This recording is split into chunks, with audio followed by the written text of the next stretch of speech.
Hello and welcome to Psychics React, where I talk to magic practitioners in the real world about what's going on in our favorite fictional texts. So today, on this episode of Psychics React, Middle Earth Magic, I'm Xandra Sunglin-Burns, the witch, and I am so pleased to introduce to you Aysha Rose, animal psychic and human ambassador to helping spirits. Welcome to the show. Welcome. Yay. I'm so happy to be here. Today, we have landed on a lovely topic for you, which is Bill the Pony Tells All.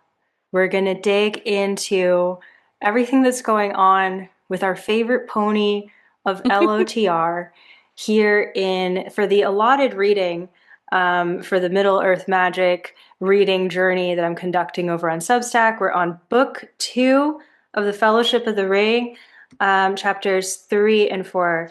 So let's start with this tender moment where they're standing outside the door at the Mines of Moria, and Bill's realizing, Sam and Bill together are realizing that it's time to part ways. And so what we like to do is choose a passage choose a quotation that sparks for us. And I can choose from so many, but the ones that I want to hone in on here are this exchange with Gandalf and Sam talking about Bill. Oh my gosh, Aysha, I am like mixing up Sam and Bill's Yes, I names, noticed. Yeah, yeah. which was not happening before we started recording, but Well, now it reflects their bond. It it reflects like the does. way that their energy fields are connected, like they're intimately connected. Yeah, I can't wait to hear more about that. Um let's hear what they have to say. So Sam is advocating. He's saying it'd be nothing short of murder to turn him loose with all these wolves about. It will be short of murder, I hope, said Gandalf. He laid his hand on the pony's head and spoke in a low voice. Go with the words of guard and guiding on you, he said. You are a wise beast and have learned much in Rivendell. Make your ways to places where you can find grass, and so come in time to Elrond's house or wherever you wish to go. And then a couple lines later, here's Sam. Sam stood sullenly by the pony and returned no answer. Bill, seeming to understand well what was going on, nuzzled up to him, putting his nose to Sam's ear. Sam burst into tears and fumbled with the straps, unlading all the pony's packs and throwing them on the ground. The others sorted out the goods, making a pile of all that could be left behind and dividing up the rest. Aisha, what's going on here with Bill and Sam? Oh, it makes me so emotional, especially like I'm holding the context of Bill the Pony's previous owner and the state that he was in that place. And so seeing how Bill the Pony has been able to forge this bond with a new, I want to say human, but this is a, halfling hobbit, um, in this exchange, what I'm seeing is, first of all, Gandalf puts a magical ward on Bill the Pony and says, go with guarding and know your direction. So it's like this, I almost see it as like this golden pathway that Bill can use to find his way to where he needs to be and find his way to safety and refuge. So it's not a forever goodbye, which is so much of what Sam is feeling having forged this bond with Bill the Pony. It's just a I'll see you later. And so it just I don't know, in this it just really reflects like the deep bond, the animal communication skills. It's just such a deep exchange. And Hmm. yeah, there's a lot there. Yeah. How does reading Lord of the Rings and the animal connections that you're seeing with the characters here, how does that relate to the work that you do when you're connecting to the spirit of animals that people connect with? It speaks to like the work I do and the quality of the exchange of, this is all about animal sovereignty, and it's learning and not expecting animals to speak English, to speak through like gentle touch, to speak through um all of these other ways. It's a psychic knowing. It's almost like telepathic, and I think it relates to my work in teaching people how to do that by facilitating a reading for folks so they understand what their animals are saying to them, and how they might need help, how they might need support, and developing this kinship, the same kinship that Sam and Bill the pony have. It just helps facilitate a deeper bond and a protective spirit, like seeing our animals as sovereign beings, but also seeing how the ways that they protect us and provide emotional support and counsel. And I'm even, this is coming to mind, um just how the hobbits also, just the exchange of like losing their ponies for a bit, like having welcoming a new friend in and being emotionally connected of like, oh, here's a win for us, we're on this long trepidous journey, but like we have our animal spirits. And it also just reflects like the hobbits connection to animals as well, like they're deeply animistic beings, like they're so connected to the Mm, land, they're in reverence with the land. And so it tied, like I realized, I was like, this ties into my work. Like I was like, yeah. this is what I do. This is what I'm trying to facilitate culturally for folks, is that return to animistic ways. So yeah, hopefully that makes sense. Yeah, yeah. As you're talking, I'm thinking about how that's supported by the text as well, where you're saying we expect animals to communicate with us in English, as that's such a limited way of communicating with them. But in the text, it's describing how Bill like nuzzles into Sam's ear, and it feels significant that it's his ear as well, where it's like he's listening and he's understanding even though words aren't being neighed. Yeah. Yeah. Yeah. And Yep. then there's the part as well that it felt significant to read, even though it was kind of past the pony bit, where they're saying goodbye to Bill and they take off all of his stuff and then they divide it amongst them. And it's like, this is what Bill was carrying for Yes. them. Yes. Yeah. That's such an astute. Yeah, I really forgot about that. Like understanding that he's a member of the company.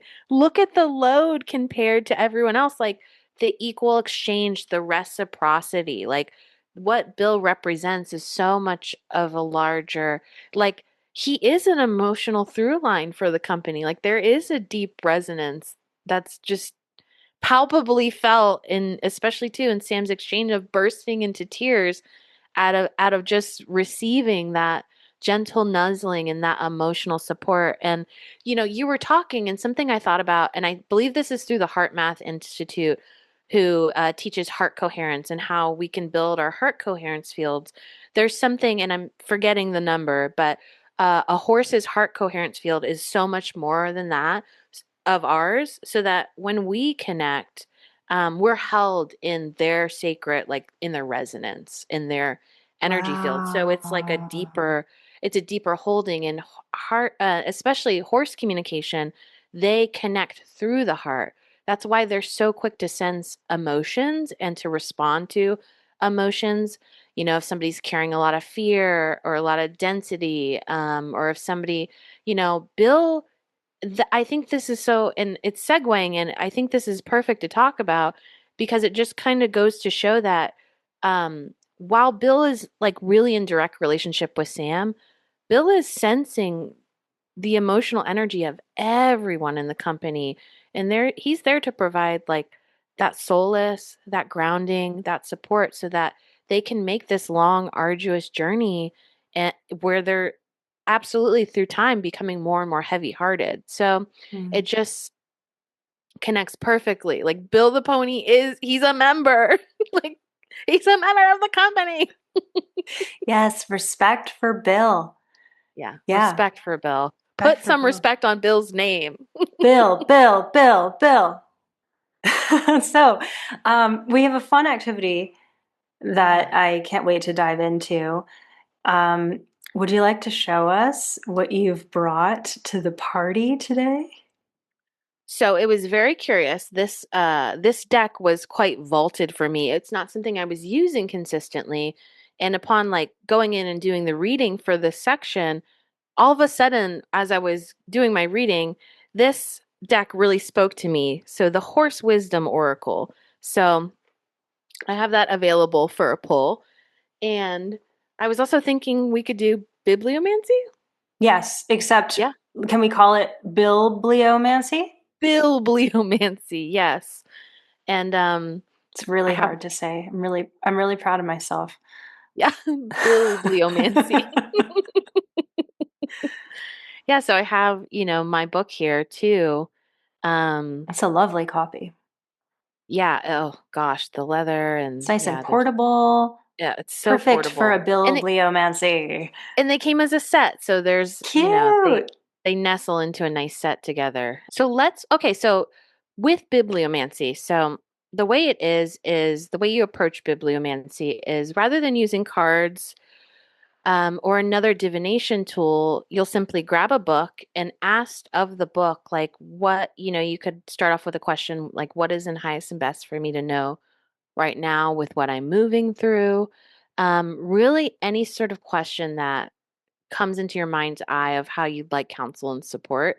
And so you pick up your book and you simply like let it rip.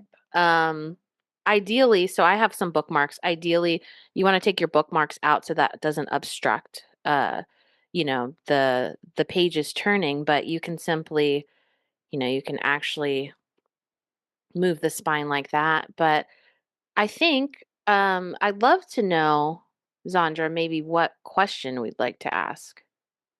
I would love to dig a little more into what Gandalf was giving Bill as his what did you call it? His ward? Yeah, his word. His words of wording. Yeah.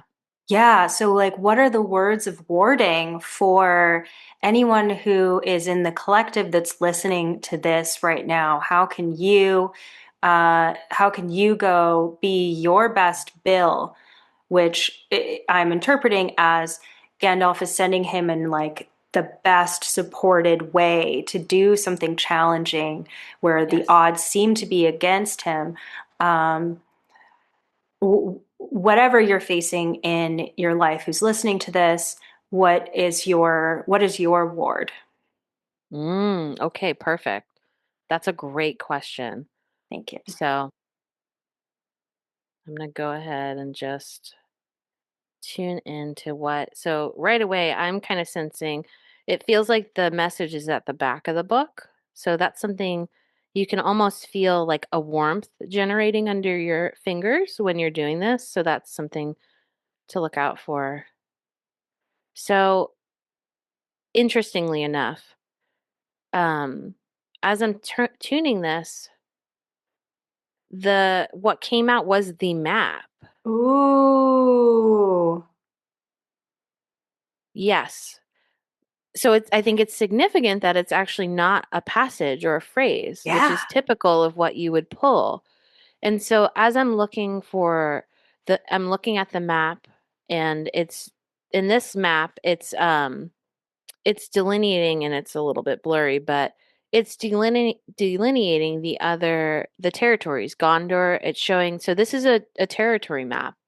It's got Mordor, it's showing its Mordor's demesnes, it's showing Rohan's demesnes. And it's curious, I think, as well, that this is a territory map. It's not so much, it's kind of showing yeah, the map between territories rather than here is the fixed point. It's almost like I'm reading it almost as like here are the lands that we steward. I don't know. I'm reading this one as a stewardship map, which is really fascinating. So based on the words that are coming up for me and what I'm thinking and just riffing off of that, I almost think like how can you look at the goals and the things you have set to accomplish that feel arduous? How can you look at it as you have stewardship over these goals, as like really seeing it as a devotional and sacred mission? Um, and in that sacred mission, like what is the next right step? Like, how do you actually map out your terrains? What's the larger vision? How far do you want to go? What actually feels, how does success feel relevant to you? Not like an arbitrary or like a societal set goal. What is your own personal measure of success? And so that's kind of what I'm getting from this. But I have a sense that maybe, I don't know, Zandra, are you sensing, do you want to say anything? Oh, sure. Well, Yeah. I want to hear more about what how you would describe stewardship. Like what is the Mm, role of the steward? yeah. So to be a sacred steward, I think that you are fully entrained to the needs of what I mean, in a stewardship sense, if this was your domain, everyone in it, every being in the whole energetic ecosystem that you hold, like, how are you in right relationship and in like in sacred reciprocity with this? How are you balancing giving and taking? How are you assessing the needs of everyone involved and doing things for the highest and greatest good of all? Um, so I would define a steward as someone who is able to embody that role to be able to know and meet the needs of both self and others, and to be in a sacred exchange with others in a way that feels really right, really aligned with values and actions. So yeah, that's how I think I would define stewardship. Amazing. Yeah. Yeah. Well, there's so much there to chew on, and I'm curious what the horse oracle has to add to that Yeah. reading as well. Mhm. Mhm. It's such a sparkly box. It's so beautiful and like I mean the paintings the artwork is by Lori Prindle, so the writing is by Kathy Pike. Lori Prindle makes beautiful prints, so you can check out her prints if you happen to like the art on this. So let me go ahead and begin pulling.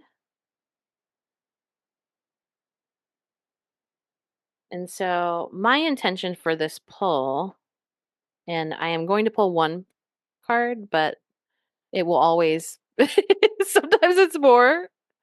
Sometimes it's more. The cards can kind of do what they want.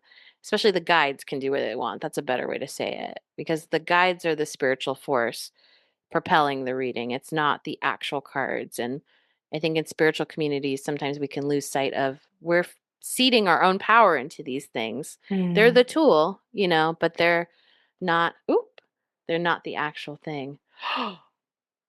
Oh my goodness. Oh, so I shuffled for a while. Oh my goodness. So the card, which ties in perfectly to the story, Of course. is is spooked. So Oh, I apologize for my filter. I apologize for, if you're watching this on video, you know, you cannot see the wow. exact part, but spooked, which is the exact I mean this is how Bill left the company for Yeah. at this crossroads. Um wow. It's the only card like this in the deck Oof. that really speaks to fear exactly. So Oh. And there's an exact line that I had marked here as well. It says, "At that moment, from far off, the wind bore to their listening ears the howling of wolves. Bill the pony started in fear, and Sam sprang to his side and whispered softly to him. Do not let him run away, said Boromir. It seems that we shall need him still, if the wolves do not find us. How I hate this foul pool. He stooped, and picking up a large stone, he cast it far into the dark water. I just love that Boromir moment where he's just throwing stuff. Um, but Hmm. it's Bill reacting to the wind and then Sam reacting to Bill. There's Yeah. some spooking going on.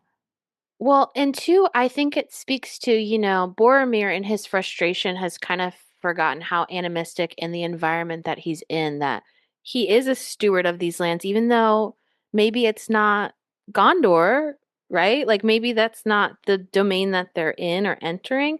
They're entering Moria. Fact check me. But in losing himself to his frustrations, he picks up a stone, which in animistic terms has its own intelligence, and he throws it into the water, which has its own intelligence, and the ripple effect causes the tentacles to come out and for Bill to get spooked. So in losing himself and not being, in a place of neutrality and grounding and, just experiencing frustration in the journey, it has a ripple effect on the company. So Yeah. even just a little action of losing yourself to anger has a Mm, ripple effect. So I would love to read this because I think this is such a message for the times I'm thinking of.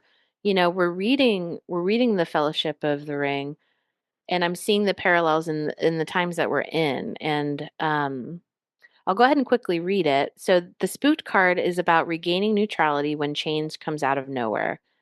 A black and white paint horse is crossing an arid landscape when he dramatically spooks as two birds burst upward out of the brush unexpectedly.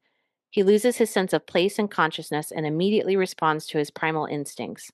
He moves into a flight reaction, ensuring he removes himself from any danger that could compromise his well-being or cause injury.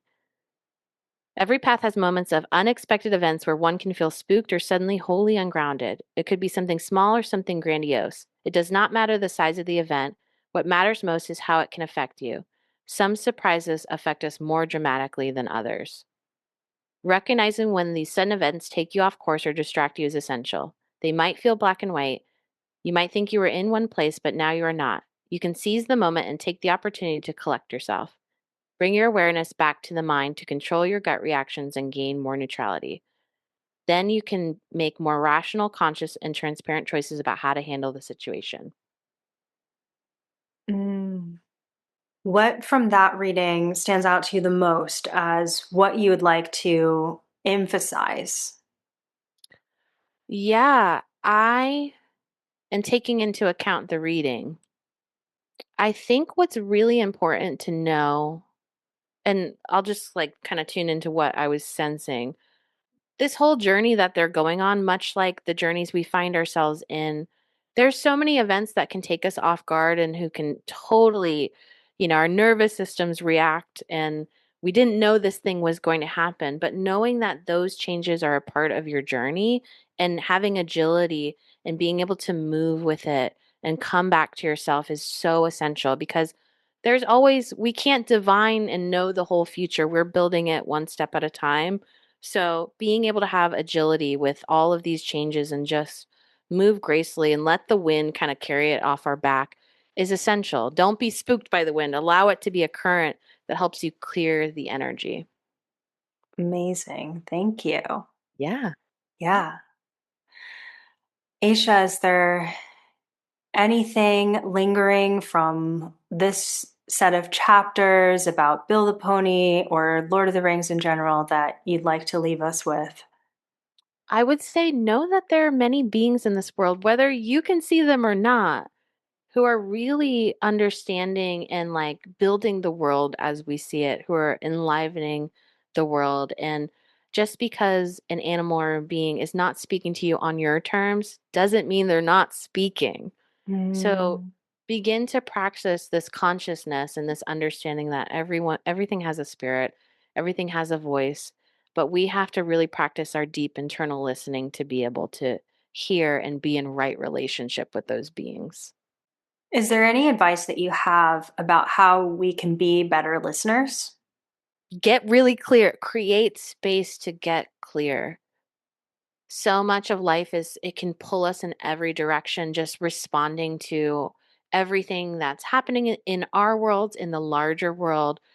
create that space to get really still. And you don't have to feel totally placid or like you're on your best behavior when you're getting still. It's really being in a state of receptivity and a state of receiving. So set the intention and even say, I'm in a state of receiving my higher guidance right now. I'm blocking out this 10 minutes, this 30 minutes. Like structure that and speak out loud into your space. This is now a sacred space, and allow the energy to respond to that and to Mm. help create more of a sacred space for you. So treat your space as a living force, and like treat your calendar as a living force. Like designate those times, even if it means scheduling it in like your iPhone or your, put it in your calendar and be, this is my sacred space time.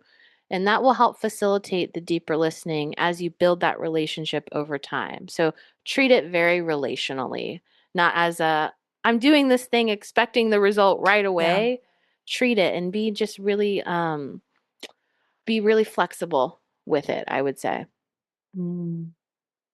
This is such a great lesson, especially as we're navigating a lot of human issues, to consider what other voices we could be welcoming into the conversation that are here for us if we just create the space in using our human methods like calendars to be receptive to that. So thank you so much for sharing that wisdom and for coming on here today. Aysha, where can people continue to work with you and follow you? Yes, you can follow me on Instagram at Aysha Rose underscore intuitive arts, which is spelled Aysha Rose. Um, so you can find me there. You can also find me on Substack with the same handle. I would love to meet you. I would love to welcome you into my ecosystem. So thank you so much. And if you're listening to this in the present, in July 2026, Aisha and I are hosting a retreat for the Lionsgate portal on 8/8 to 8/9, August 8th to 9th. We're offering an accelerate retreat for getting your creative project starting and leveling up in this next threshold of your creative calling and your soul calling. So you can find more of the details about that retreat in the description as well. And as for this reading journey, you're welcome to join in anytime. We are hosting the Middle Earth Magic reading experience on xandrathewitch.substack.com. And some of the interviews will be here on YouTube. They'll also be on Substack, but that not all of the lessons are going to be on YouTube. So make sure that you are following in both places. And we would love to hear from you. And we're doing a sort of bibliomancy each week, my own twist on it, which is more just what jumps out at you on the page when you're reading. And it can be something that you understand right away, of like, why does, like, I'm really moved and want to cry about Bill the Pony. Or it can be just, why is this word making me really excited? Or is just like, feels like it's illuminated in gold as I'm reading. And using that as a way of reclaiming reading for fun and reading for spirit, rather than reading to analyze, which is what Tolkien implored us to do, is to like stop thinking about stuff so much and just enjoy it. So I hope that you've enjoyed your time with us today. Go forth on your path. Be well. And thank you so much for reading with us. And we'll see you next time. Yay. Bye. Bye.